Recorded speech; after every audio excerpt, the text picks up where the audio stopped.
ಶಿವಮೊಗ್ಗದ ಹುಲಿಕಲ್ ಘಾಟಿನಲ್ಲಿ ಭೀಕರ ದುರಂತ ಸಂಭವಿಸಿದೆ. ರಸ್ತೆ ಅಗಲೀಕರಣ ಕಾರ್ಯವನ್ನ ಮಾಡಲಾಗ್ತಾ ಇತ್ತು. ಆ ಸಂದರ್ಭದಲ್ಲಿ ಭೂಕುಸಿತ ಸಂಭವಿಸದೆ 3 ಸಾವನ್ನಪ್ಪಿದ್ದಾರೆ. ರಸ್ತೆ ರಿಪೇರಿ ಮಾಡ್ತಾ ಇದ್ದಂತ ಸಂದರ್ಭದಲ್ಲಿ ಮಣ್ಣು ಕುಸಿತವಾಗಿದೆ. ಪರಿಣಾಮ ಈ ದುರಂತ ಸಂಭವಿಸಿದೆ.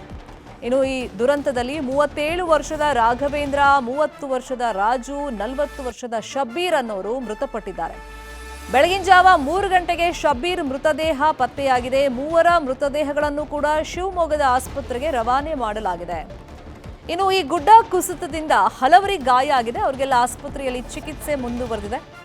ಇವತ್ತು 3 ಮೃತದೇಹ ಮರಣೋತ್ತರ ಪರೀಕ್ಷೆಯನ್ನು ನಡೆಸಲಾಗುತ್ತೆ. ಆಸ್ಪತ್ರೆಯಲ್ಲಿ ಕುಟುಂಬಸ್ಥರ ಆಕ್ರಂದನ ಮುಗಿಲು ಮುಟ್ಟಿದೆ. ಕೂಲಿನಾಲಿ ಮಾಡ್ಕೊಂಡು ಜೀವನ ಮಾಡ್ತಾ ಇದ್ದವರು, ಆದರೆ ಏಕಾಏಕಿ ಈ ರೀತಿ ದುರಂತ ಸಂಭವಿಸಿ ಪ್ರಾಣವನ್ನೇ ಕಳ್ಕೊಂಡಿರೋದ್ರಿಂದ ಸಹಜವಾಗಿ ಕುಟುಂಬಸ್ಥರಲ್ಲಿ ಆಕ್ರಂದನ ಮುಗಿಲು ಮುಟ್ಟಿದೆ. ಮುಂದೆ ಕುಟುಂಬಕ್ಕೆ ದಿಕ್ಕ್ಯಾರು, ಹೀಗೆ ಹಲವಾರು ಆಲೋಚನೆಯಲ್ಲಿ ಕುಟುಂಬಸ್ಥರಿರ್ತಾರೆ. ಈಗ ಪ್ರಾಣ ಹೋಗಿದೆ, ಇದಕ್ಕೆ ಯಾರು ಹೊಣೆ ಅಂಥೇಳಿ ಪ್ರಶ್ನೆಯನ್ನ ಮಾಡ್ತಾ ಇದ್ದಾರೆ. ಅಂದರೆ ಸರಿಯಾದಂಥ ಕ್ರಮಗಳನ್ನ ಅಲ್ಲಿ ಕೈಗೊಂಡಿರಲಿಲ್ವಾ? ಅಂದರೆ ಘಾಟಿನಲ್ಲಿ ಈ ರೀತಿ ರಸ್ತೆ ಅಗಲೀಕರಣ ಮಾಡುವಂಥ ಸಂದರ್ಭದಲ್ಲಿ ಭೂ ಕುಸಿತ ಆಗುತ್ತೆ. ಯಾಕಂದರೆ JCB ಮುಖೇನ ಮಣ್ಣು ತೆಗೆದಾಗ ಅಲ್ಲಿ ಮಣ್ಣು ಲೂಸ್ ಆಗುತ್ತೆ, ಗುಡ್ಡದಲ್ಲಿ ಅದು ಕುಸಿದು ಬೀಳುತ್ತೆ ಅನ್ನೋದು ಅದೊಂದು ಸಹಜ ಪ್ರಕ್ರಿಯೆ. ಬಟ್ ಈ ರೀತಿ ಆಗುತ್ತೆ ಅಂತ ಹೇಳಿ ಒಂದು ಮುನ್ನೆಚ್ಚರಿಕೆ ಕ್ರಮಗಳನ್ನು ಕೈಗೊಳ್ಳಬೇಕಾಗಿತ್ತಲ್ಲ. ಸೊ ಅದನ್ನ ಯಾಕೆ ಮಾಡಲಿಲ್ಲ ಅಂತೇಳಿ ಸಹಜವಾಗಿ ಒಂದು ಪ್ರಶ್ನೆ ಉದ್ಭವವಾಗುತ್ತೆ, ಯಾರು ಹೊಣೆ ಈ ಸಾವಿಗೆ ಅಂಥೇಳಿ. ಇನ್ನು ಘಟನೆ ಈ ರೀತಿ ಆಗಿದೆ, ದುರಂತ ಸಂಭವಿಸಿದೆ ಅಂತ ಗೊತ್ತಾದ ತಕ್ಷಣ ತೀರ್ಥಹಳ್ಳಿ ಶಾಸಕ ಆರಗ ಜ್ಞಾನೇಂದ್ರ ಸ್ಥಳಕ್ಕೆ ಭೇಟಿಯನ್ನ ಕೊಟ್ಟು ಅಲ್ಲಿ ಸ್ಥಳ ಪರಿಶೀಲನೆಯನ್ನ ಮಾಡಿದ್ದಾರೆ. ಇನ್ನು ಹಲವರಿಗೆ ಈ ದುರಂತದಲ್ಲಿ ಗಾಯ ಆಗಿದೆ, ಅವರೆಲ್ಲ ಆಸ್ಪತ್ರೆಯಲ್ಲಿ ಚಿಕಿತ್ಸೆಯನ್ನ ಪಡ್ಕೊಳ್ತಾ ಇದ್ದಾರೆ.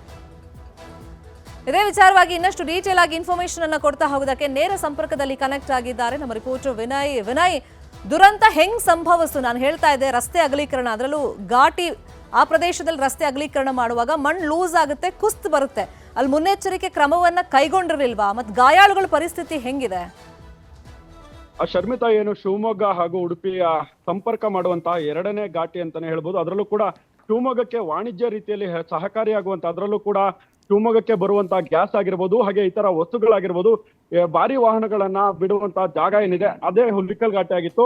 ಈ ಘಾಟಿ ಏನಿದೆ, ಈ ಘಾಟಿಯ ಮೂಲಕವೇ ಶಿವಮೊಗ್ಗಕ್ಕೆ ಅರ್ಧದಷ್ಟು ವಾಣಿಜ್ಯ ಐಟಮ್ಗಳು ಬರ್ತಾ ಇದ್ವು ಅನ್ನೋ ಒಂದು ಮಾತುಗಳು ಕೇಳಿ ಬರ್ತಾ ಇದ್ವು. ಜೊತೆಗೆ ಈಗ ಏನು 6 ತಿಂಗಳ ಹಿಂದೆ ಹುಲಿಕಲ್ ಘಾಟಿಯಲ್ಲಿ ಏನು ಹೇರ್ ಪಿನ್ ತಿರುವೇನಿದೆ ಆ ತಿರುವಿನಲ್ಲಿ ಕುಸಿತ ಕಂಡಿತ್ತು. ಹಾಗಾಗಿ ಅದಕ್ಕೆ ಸರ್ಕಾರ PWD ಮೂಲಕ ಒಂದಿಷ್ಟು ಏನು ಅಲ್ಲಿ ವ್ಯವಸ್ಥೆಯನ್ನ ಮಾಡಿ ಅದನ್ನು ಸರಿಪಡಿಸುವಂತ ಕೆಲಸ ಮಾಡೋದಕ್ಕಾಗಿ 101 ಕೋಟಿಗಟ್ಟಲೆ ಹಣವನ್ನ ಬಿಡುಗಡೆ ಮಾಡಿತ್ತು. ಅದಕ್ಕಾಗಿ ವರ್ಕರ್ ಕೂಡ ಮಾಡ್ತಾ ಇದ್ರು, ಅಗಲೀಕರಣವನ್ನ ಮಾಡ್ತಾ ಇದ್ರು. ಈ ಹಿಂದೆ ಕೂಡ ಹಲವಾರು ಬಾರಿ ಏನು ಈ ರಸ್ತೆಯನ್ನ ಅಗಲ ಮಾಡಬೇಕು, ಜೊತೆಗೆ ವಾಹನಗಳು ಸುಗಮವಾಗಿ ಹೋಗುವಂತೆ ಮಾಡ್ಬೇಕು ಅನ್ನೋ ಒಂದು ಮಾತುಗಳು ಕೇಳ್ಬರ್ತವೆ. ಹಾಗಾಗಿ ಅದಕ್ಕೆ ತಯಾರಿಯನ್ನ ಮಾಡ್ಕೊಳ್ತಾ ಇದ್ರು. ಆದ್ರೆ ಕಳೆದ ದಿನ ಏನು 6 ಗಂಟೆ ವೇಳೆಗೆ ಏನು ಅಲ್ಲಿ ಕೆಲಸ ಮಾಡ್ತಾ ಇದ್ರು, 7 ಜನರು ಅಲ್ಲಿ ಕೆಳಗಡೆ ಕೆಲಸ ಮಾಡ್ತಾ ಇದ್ರು. ಅದು ಬೆಡ್ಡಿಂಗ್ ಅನ್ನ ಹಾಕುವಂತ ಕೆಲಸ ಮಾಡ್ತಾ ಇದ್ರು. ಈ ವೇಳೆ ಏಕಾಏಕಿ 1 ನಿಮಿಷದಲ್ಲಿ ಒಂದು 20 ಅಡಿಗಳಿಗೂ ಹೆಚ್ಚು ಮಣ್ಣು ಏನಿರುತ್ತೆ ಆ ಮಣ್ಣು ಕುಸಿಯುತ್ತೆ.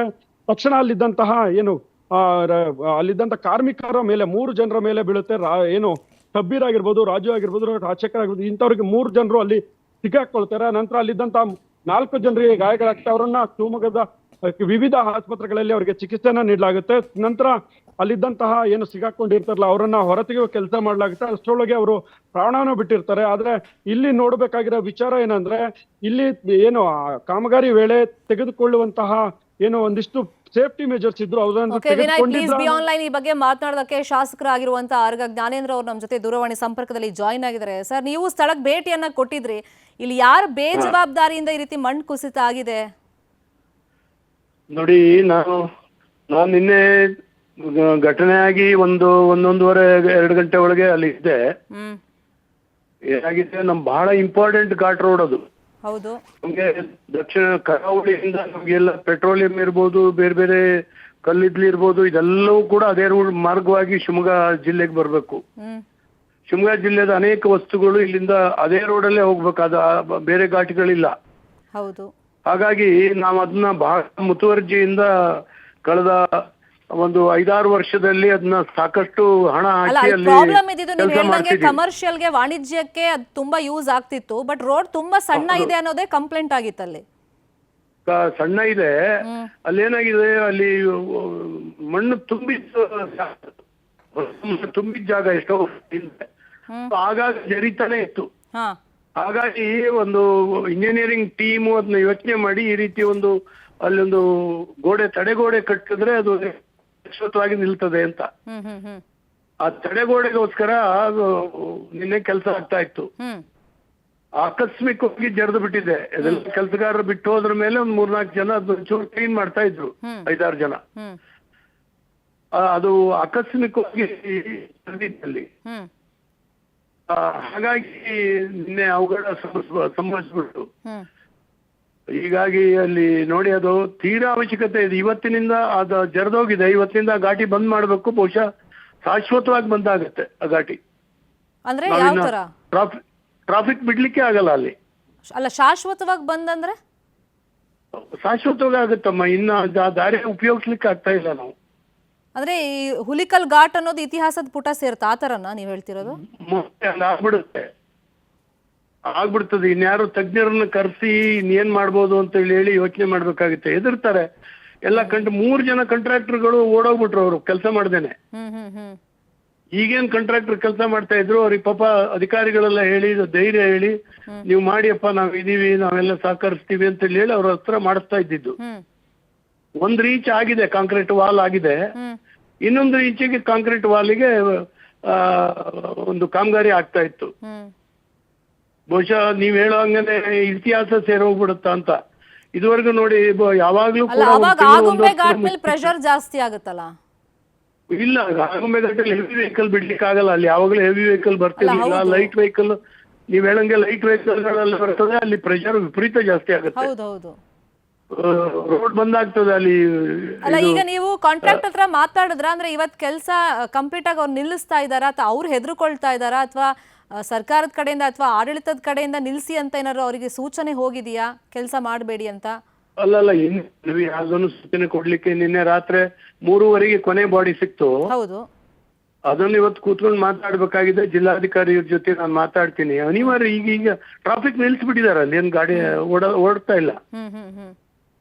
ಅದು ಜರ್ದ್ ಬಂದ್ಬಿಟ್ಟಿದೆ. ನಾವು ಮನುಷ್ಯ ಓಡಾಡಿದ್ರೆ ಉದುರ್ತದೆ, ಆ ರೀತಿ ಆಗ್ಬಿಡುತ್ತೆ. ಅದು ತುಂಬಾ ಕಷ್ಟ. ಅದು ಆ ಘಾಟ್ ರೋಡ್ ಇದೆಯಲ್ಲ, ಅದನ್ನ ಮೇಂಟೈನ್ ಮಾಡೋದೇ ಒಂದು ದೊಡ್ಡ ಶ್ರಮ. ನಮ್ಮ 2-3 ಘಾಟ್ ಬರ್ತದೆ ನಮ್ಮ ಕ್ಷೇತ್ರದಲ್ಲಿ. ಕೊಲ್ಲೂರು ಘಾಟ್ ಬರ್ತದೆ, ಹುಲಿಕಲ್ ಬರ್ತದೆ, ಆಗುಂಬೆ ಬರ್ತದೆ. ವಿಪರೀತ ವೆಹಿಕಲ್ಗಳಾಗ್ಬಿಟ್ಟಿದಾವಲ್ಲಿ. ಆಗುಂಬೆಲಿ ಲೈಟ್ ವೆಹಿಕಲ್ಗಳು ಓಡಿಸೋದು ಅಷ್ಟೇ. ಮಳೆಗಾಲದಲ್ಲಿ ಅದನ್ನು ಕೂಡ ಈಗ 3 ಜನ ಮೃತಪಟ್ಟಿದಾರಲ್ಲ, ಅವ್ರು ಯಾವ್ಯಾವ ಭಾಗದವರು, ಯಾವ್ಯಾವ ಊರ್ನವರು? ಪಾಪ ಕೂಲಿ ಕೆಲಸಕ್ಕೆ ಅಂತ ಬಂದಿರ್ತಾರೆ, ಈಗ ಪ್ರಾಣನೇ ಹೋಗಿದೆ. ಅವ್ರಿಗೆ ಪರಿಹಾರ ಕೊಡಿಸುವ ಹಾವೇರಿ ಭಾಗದವರಮ್ಮ. ನಮ್ ಕಡೆ ಯಾರು ಲೇಬರ್ ಸಿಕ್ಕೋದಿಲ್ಲ, ಬಂದಿದ್ದಾರೆ. ಅವ್ರಿಗೆ ಆಕಸ್ಮಿಕ ಈಗ ಆಗಿದೆ. ಪರಿಹಾರ ಕೊಡಿಸೋದು ನಾವೆಲ್ಲ ಪರಿಹಾರ ಅದು ಏನಾಗ್ಬೋದು, ಆ ಕುಟುಂಬಕ್ಕೆ ನಿಜವಾಗ್ಲೂ ಕೂಡ ಸಹಾಯ ಮಾಡ್ಬೇಕಾಗತ್ತೆ. ಯಾಕಂದ್ರೆ ದುಡ್ನವ್ರು ಕುಟುಂಬ ಅದು. ಅದಕ್ಕೆ ಏನಾಗ್ಬೇಕು ಅಂತ ಹೇಳಿ ಎಲ್ಲ ಮಾತಾಡ್ತಾ ಇದ್ದಾರೆ. ಅವ್ರಿಗೇನ್ ತೊಂದರೆ ಆಗಿದ್ದ ಹಾಗೇನೆ ಮಾಡ್ತಾರೆ, ಮತ್ತು ಪೊಲೀಸ್ ಕಾನೂನು ಕ್ರಮ ಅದು ಇದು ಮಾಡ್ತಾರೆ. ಎಷ್ಟು ಜನ ಗಾಯ ಆಗಿದೆ? 2 ಜನ ಗಾಯ ಆದಂತವ್ರು ಮಣಿಪಾಲ್ ಆಸ್ಪತ್ರೆನಲ್ಲಿ ಇದ್ದಾರೆ. 3 ಜನ ಡೆತ್ ಆಗಿದ್ದಾರೆ. ಅದರಲ್ಲಿ ಒಬ್ಬ ಕಾಂಟ್ರಾಕ್ಟರ್ ಅಣ್ಣನ ಮಗ ಡೆತ್ ಆದವರಲ್ಲಿ, ಆತನು ಡೆತ್ ಆಗ್ಬಿಟ್ಟ.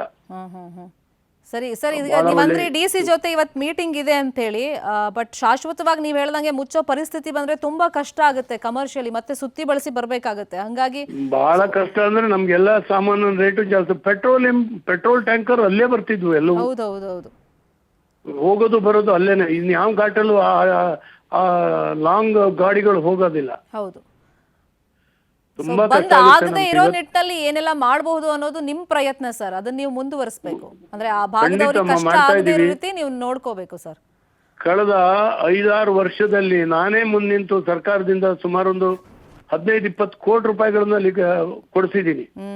ಅಷ್ಟು ದೂರನೂ ಕಾಂಕ್ರೀಟ್ ರೋಡ್ ಮಾಡಿದೀವಿ. ಅದೊಂದಷ್ಟು ಘಾಟ್ ಬಂದೋಬಸ್ತ್ ಆಗ್ಬಿಟ್ಟಿದ್ರೆ ನಮ್ಗೊಂದು ಶಾಶ್ವತವಾದಂತ ರಸ್ತೆ ಆಗ್ತಿತ್ತು. ಹೀಗೆ ಯೋಚನೆ ಮಾಡಿದ್ವಿ. ಇವತ್ತು ದುರಂತ ನಡೆದೋಯ್ತು. ಬಹಳ ಬೇಜಾರಾಯ್ತು ನನಗೆ. ಇವತ್ತು ಮೀಟಿಂಗ್ ಆದ್ಮೇಲೆ ಏನಾಗುತ್ತೆ ಮತ್ತೆ ಮಾತಾಡಿಸ್ತೀವಿ ಸರ್, ನಿಮ್ ರಿಯಾಕ್ಷನ್ ತಗೊಳ್ತೀವಿ. Thank you so much.